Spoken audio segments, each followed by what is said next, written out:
ನನ್ನ ಅಮ್ಮ ಒಂದು ಕತೆ ಹೇಳಿದ್ರು. ಸತಿ ಸಾವಿತ್ರಿದು. ಅವ್ರಿಗೆ ತಮ್ಮ ಪತಿ ಅಂದರೆ ತುಂಬ ಪ್ರೀತಿ. ಆದರೆ ಅವ್ರ ಪತಿ ಅವ್ರನ್ನ ಬಿಟ್ಟು ಹೊರಟೋದ್ರು. ನಿನ್ನ ಗೆಳೆಯ ನಿನ್ನ ಬಿಟ್ಟು ಹೋಗಿರೋ ಹಾಗೆ. ನಿನಗೆ ಗೊತ್ತಾ ಅವ್ರು ಏನು ಮಾಡಿದ್ರು ಅಂತ? ತನ್ನ ಪ್ರೀತಿ ಬಲದಿಂದ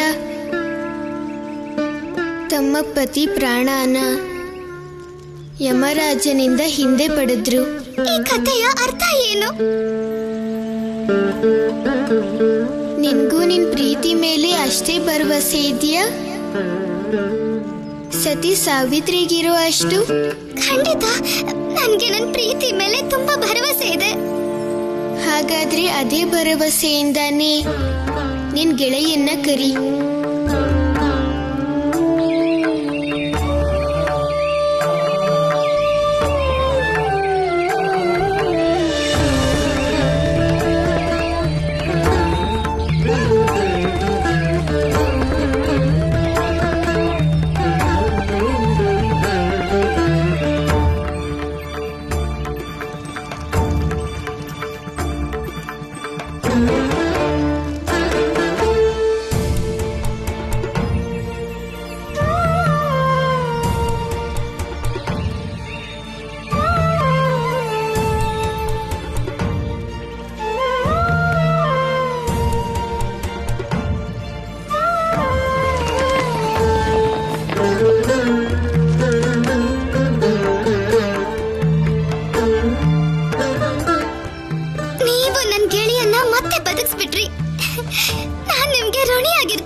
ನಾನು ಆದ್ರೆ ನಿಮ್ಗೇನಾದ್ರೂ ಸಹಾಯ ಮಾಡೋಕ್ಕಾದ್ರೆ ನನ್ ಸೌಭಾಗ್ಯ ಅನ್ಕೋತೀನಿ.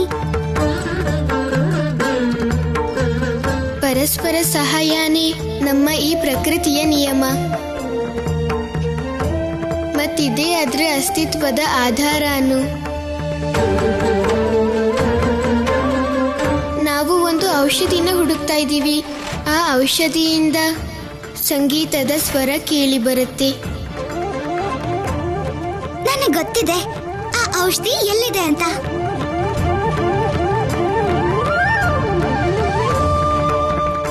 ಹಾಗಾದ್ರೆ ನಮ್ಮನ್ನ ಅಲ್ಲಿ ಕರ್ಕೊಂಡು ಹೋಗ್ತೀರಾ? ಖಂಡಿತ, ನೀವು ನನ್ನ ಹಿಂದೆ ಬನ್ನಿ.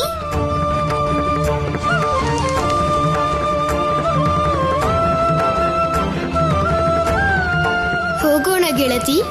ನಿಮ್ಮ ಲೀಲೆ ಅಪಾರ ಮಹಾದೇವ. ನಿಮ್ಮ ಪ್ರತಿ ಲೀಲೆಯಲ್ಲೂ ಜಗತ್ತಿನ ಕಲ್ಯಾಣನೇ ಅಡಗಿರುತ್ತೆ.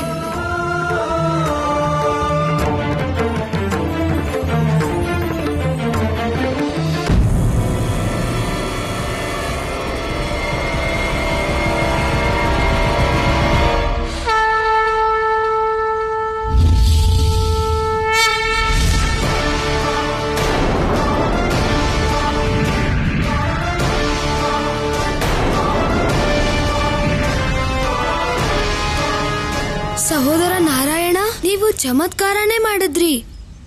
ಆದ್ರೆ ಚೀಲದಲ್ಲಿ ಚೇಳು ಅದ್ ಹೇಗ್ ಬರೋಕ್ ಸಾಧ್ಯ? ಸಹೋದರ ನಾರಾಯಣ, ನಾನು ಈ ಚೀಲ ತರಕ್ ಹೋದಾಗ ಆಗ ಈ ದಾಸಿ ಅಲ್ಲೇ ನಿಂತಿದ್ಲು. ಇವಳೇನಾದ್ರೂ ಮಾಡಿರ್ಬಹುದಾ? ಹಾ, ಇದು ಇವಳ್ದೇ ಕೆಲ್ಸ. ಮೊದ್ಲು ಇವಳನ್ನ ಯಾವತ್ತೂ ನೋಡಿಲ್ಲ. ಯಾವಾಗ ಅಮ್ಮ ಈ ಹೊಸ ದಾಸಿನ ಕೆಲ್ಸಕ್ಕೆ ಇಟ್ಕೊಂಡ್ರು ಅಂತಾನೆ ಗೊತ್ತಿಲ್ಲ. ದಾಸಿ, ನಿಜ ಹೇಳು, ಈ ಚೇಳನ್ನ ನೀನೇ ಅಲ್ವಾ ಚೀಲದಲ್ಲಿ ಹಾಕಿದ್ದು?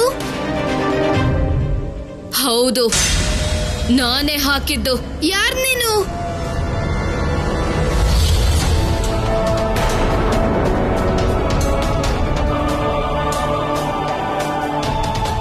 ನಿಮ್ಮೆಲ್ರನ್ನೂ ಸಾಯ್ಸಕ್ ಬಂದಿರೋ ರಾಕ್ಷಸಿ. ಇವತ್ ನಿಮ್ ಮೂವರನ್ನು ಸಾಯಿಸ್ದೆ ನಾನು ಇಲ್ಲಿಂದ ಹೋಗಲ್ಲ.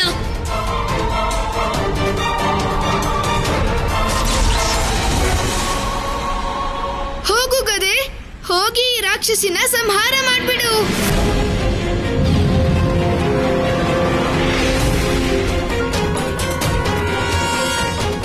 ಮೂರ್ಖ, ಇದನ್ನೆಲ್ಲ ಪಿತಾಶ್ರೀಗೆ ಹೇಳ್ಬೇಡ.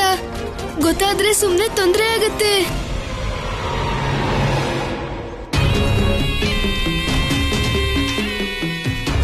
ದಟ್ಟ ಕಾಡಲ್ಲಿ ಆ ದಾರುಕನ ಎಲ್ಲಿ ಹುಡ್ಕೋದು? ಯಾವ ದಿಕ್ಕಲ್ಲಿರಬಹುದು? ಗ್ರಹಣ ಶಕ್ತಿ ಪ್ರಯೋಗ ಮಾಡ್ತೀನಿ.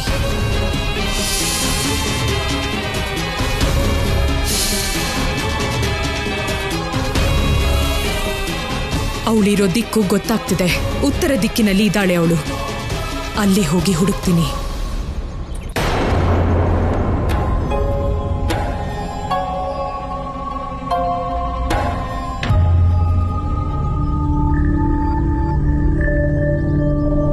ಮೂರ್ಖ, ಏನ್ ವಿಷಯ ಮಗು?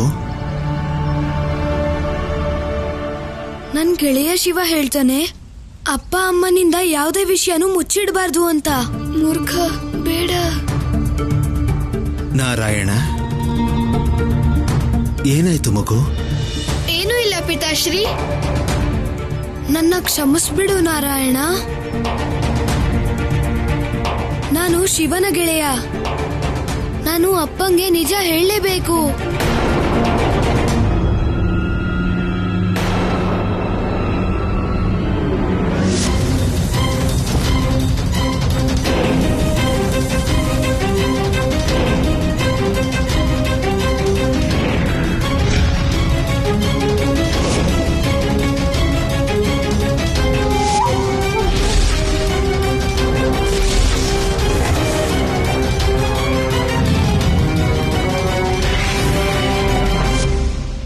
ಮೂರ್ಖ, ಶಿವನ ಥರಾನೇ ದೇವ ಮತ್ತೆ ನಾರಾಯಣ ಕೂಡ ಅಲೌಕಿಕ ಶಕ್ತಿನ ಹೊಂದಿದ್ದಾರೆ. ಮತ್ತೆ ಇವರಿರೋವಾಗ ನೀನು ಯಾವುದೇ ರೀತಿಯ ಭಯ ಪಡೋಂತ ಅಗತ್ಯ ಇಲ್ಲ ಮಗು.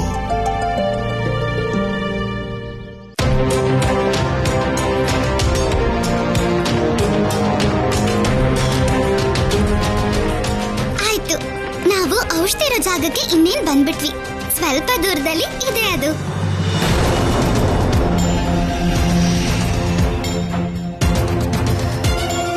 ನನ್ಗೆ ಅವಳ ಗಂಧ ಗೊತ್ತಾಗ್ತಿದೆ. ಅವಳು ಇದೇ ಮರದಲ್ಲಿದ್ದಾಳೆ. ದಾರುಕ, ನನ್ ಮುಂದೆ ಪ್ರತ್ಯಕ್ಷ ಆಗು. ನಾನು ನಿನ್ ಗುರು ವಜ್ರಾಂಗಿನಿ ಮಗಳು ಅಜಾಮುಖಿ ನಿನ್ಗೆ ಆಜ್ಞೆ ಮಾಡ್ತಿದ್ದೀನಿ. ಪ್ರತ್ಯಕ್ಷ ಆಗು.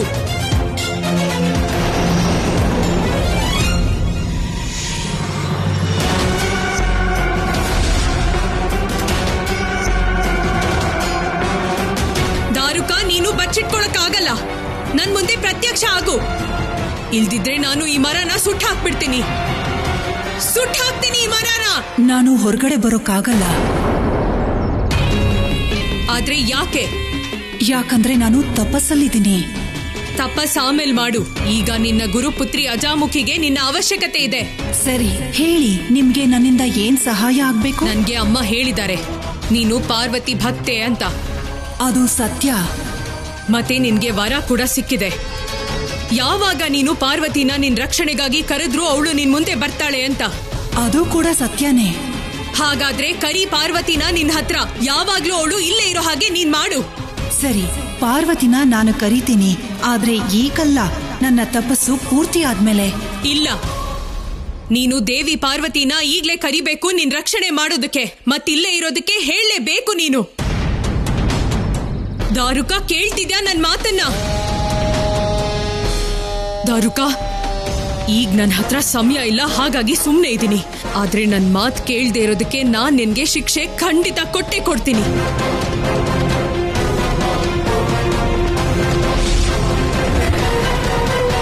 ನಾವು ಔಷಧಿ ಇರೋ ಜಾಗಕ್ಕೆ ಬಂದಾಯ್ತು. ನಮ್ ಹಿಂದೆನೆ ಬನ್ನಿ. ನಾವ್ ನಿಂತಾಗ ನೀವು ನಿಂತ್ಕೊಳ್ಳಿ.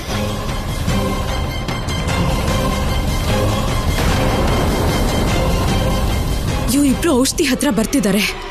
ಏನಾದ್ರೂ ಮಾಡಿ ನಾನು ಇವ್ರನ್ನ ತಡಿಲೇಬೇಕು. ಬಾಲಶಿವ, ನಾನ್ ನಿನ್ಗೆ ಏನೇ ಆದ್ರೂ ಔಷಧಿ ತಗೊಳ್ಳೋದಕ್ಕೆ ಖಂಡಿತ ಬಿಡಲ್ಲ. ಸುಟ್ಟು ಭಸ್ಮ ಮಾಡ್ತೀನಿ ಈ ದಾರುಕವನಾನ. ಆದ್ರೆ ಔಷಧಿ ತಗೊಳ್ಳೋದಕ್ಕೆ ಖಂಡಿತ ಬಿಡಲ್ಲ.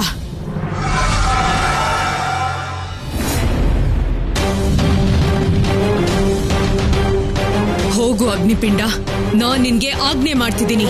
ಹೋಗಿ ಭೂಮಿ ನೀರನ್ನ ಒಣಗಿಸು. ಇಡೀ ಕಾಡನ್ನ ಸುಟ್ಟು ಹಾಕು, ಭಸ್ಮ ಮಾಡು ಔಷಧಿಗಳನ್ನೆಲ್ಲ.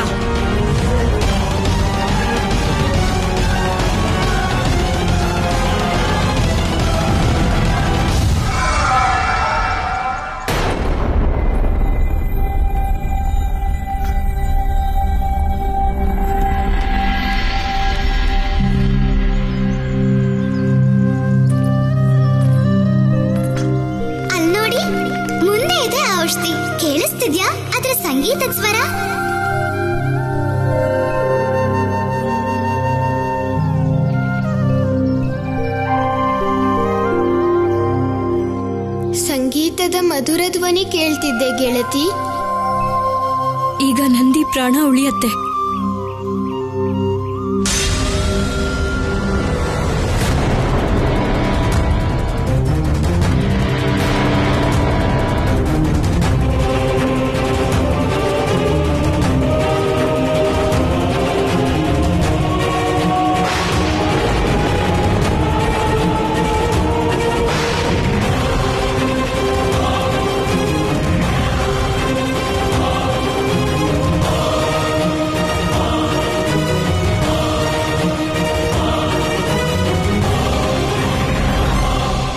ಗೆಳತಿ, ಇದೇನಾಗ್ತಾ ಇದೆ?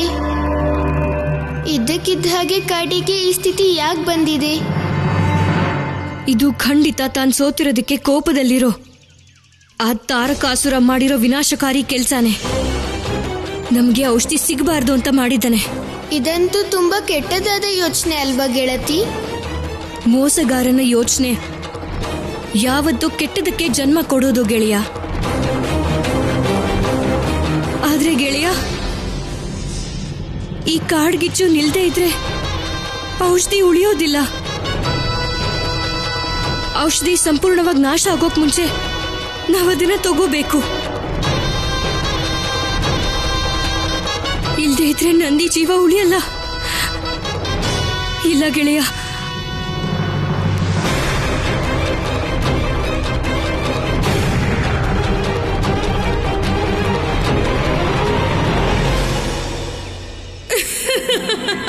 ನನ್ನ ಗೆಲುವು ಖಚಿತ ಖಚಿತ.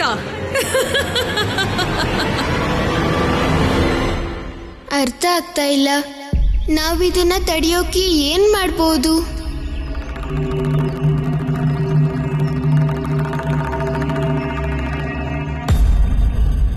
ಯಾವ ಮಹಾದೇವನ ಶಿರದಲ್ಲಿ ಸಾಕ್ಷಾತ್ ಗಂಗೆನೆ ಹರಿತಾಳೋ ಅವ್ರಿಗೆ ಕಾಡ್ಗಿಚ್ಚನ್ನ ತಡೆಯೋದು ಎಷ್ಟು ದೊಡ್ಡ ಕೆಲಸ. ನಿಮ್ಮ ಮರುವಿನ ಕಾರಣ ನನಗೆ ಗೊತ್ತಿದೆ ಮಹಾದೇವ.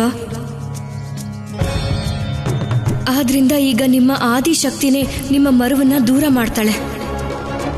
ಈ ಕಾಡ್ಗಿಚ್ಚನ್ನ ಆರಿಸೋಕೆ ನಿಮ್ಗೆ ದಾರಿ ತೋರಿಸ್ತೀನಿ ನಾನು.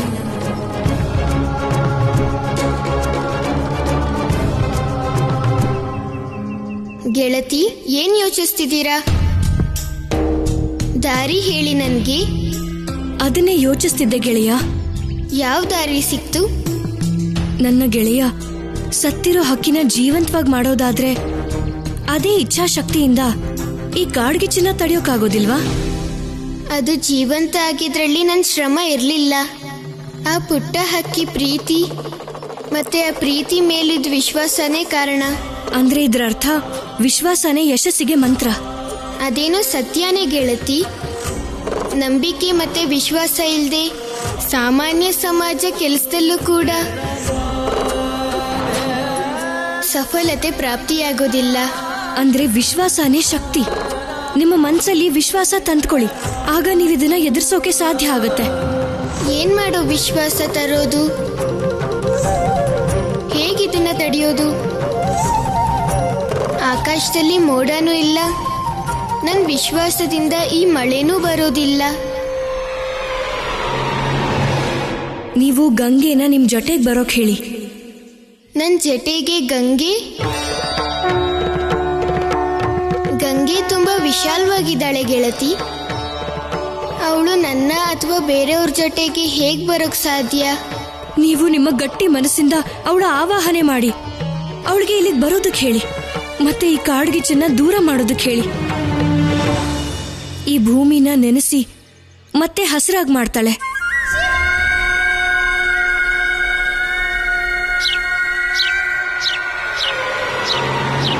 ನೀವಿಬ್ರು ಬೇಗ ಇದನ್ನ ತಗೊಂಡ್ ಹೋಗಿ. ಕಾಡ್ಗಿಚ್ಚಿಂದ ಈ ಔಷಧಿ ಏನಾದ್ರೂ ನಾಶ ಆದ್ರೆ 12 ವರ್ಷದ ನಂತರನೇ ಮತ್ತೆ ಚಿಗುರೋದು.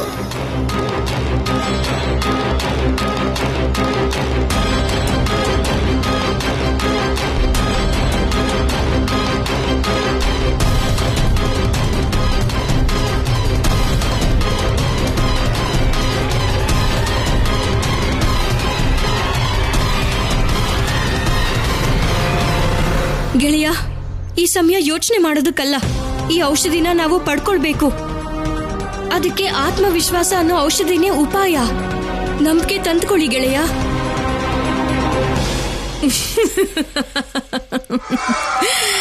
ಇವತ್ತು ನನ್ನ ಹೃದಯಕ್ಕೆ ನೆಮ್ಮದಿ ಸಿಗ್ತಿದೆ. ಮೊದಲನೇ ಸಲ ಇವರಿಬ್ರು ಒದ್ದಾಡೋದನ್ನ ನೋಡ್ತಿದ್ದೀನಿ ನಾನು.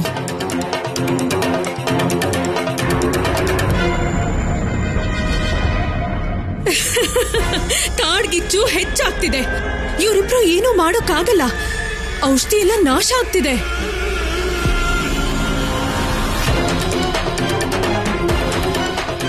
ಇವರ ಅಸಫಲತೆ ನಂದಿ ಅಂತ್ಯ. ಅಸುರರ ಇತಿಹಾಸದಲ್ಲಿ ಅತಿ ದೊಡ್ಡ ಗೆಲುವಾಗುತ್ತೆ. ಗೆಳೆಯ, ಸಮಯ ಇಲ್ಲ. ಗಂಗೆಯ ಆವಾಹನೆ ಮಾಡಿ. ಅಕಸ್ಮಾತ್ ಈ ಕಾಡ್ಗಿಚ್ಚಿಂದ ಔಷಧಿ ನಾಶ ಆಗೋದ್ರೆ ನಂದಿನ ನಾವ್ಯಾವತ್ತೂ ಸರಿ ಮಾಡೋದಕ್ಕಾಗೋದೇ ಇಲ್ಲ. ರಾಕ್ಷಸರಿಗೆ ಗೆಲುವು ಸಿಕ್ಬಿಡುತ್ತೆ ಗೆಳೆಯ. ಗಂಗೆಯ ಆವಾಹನೆ ಮಾಡಿ. ಬೇಗ ಅವಳನ್ನು ಕರೀರಿ.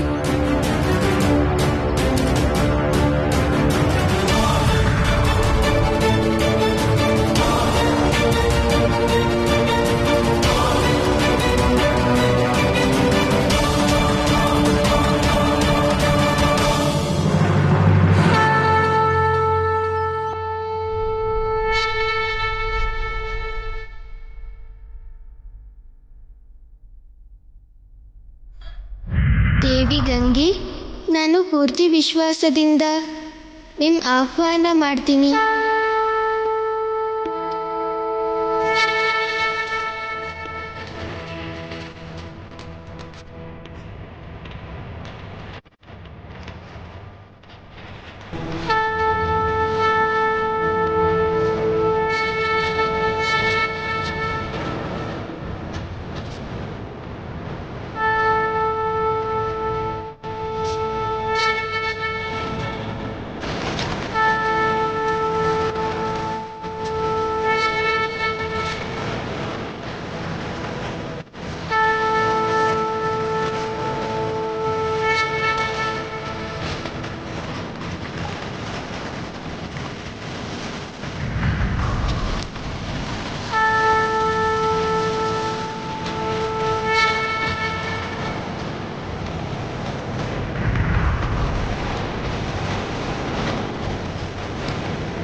ನಿನ್ನ ಕೆಲಸ ಪೂರ್ತಿ ಆಯ್ತು ದೇವಿ ಗಂಗೆ.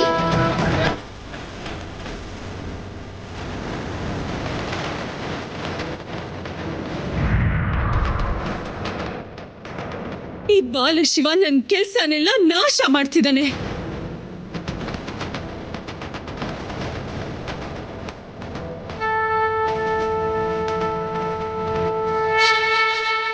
ಅವನಿಗೆ ನಾನಿಲ್ಲಿರೋದು ಗೊತ್ತಾಗಿ ನನಗೇನಾದ್ರೂ ತೊಂದರೆ ಕೊಡೋ ಮೊದಲು ನಾನಿಲ್ಲಿಂದ ಹೋಗೋದೇ ಒಳ್ಳೇದು.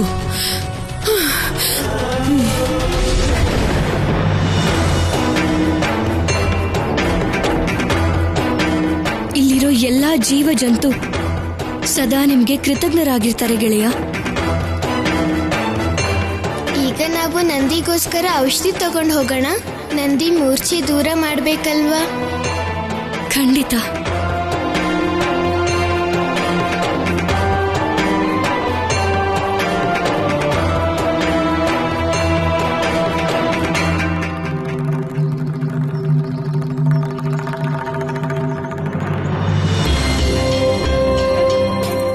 ಔಷಧಿ, ನಂದಿಯವರ ಆರೋಗ್ಯಕ್ಕಾಗಿ ನಾನು ನಿಮ್ಮ ಎಲೆಗಳನ್ನು ತಗೊಳ್ಳೋದಿಕ್ಕೆ ಅನುಮತಿ ಕೊಡಿ.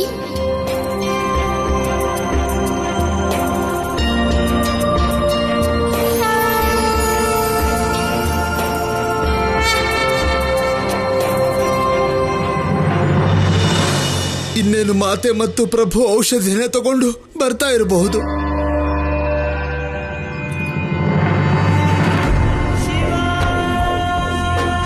ಪ್ರಭು ಮತ್ತೆ ಮಾತೆ ಬರ್ತಿದ್ದಾರೆ.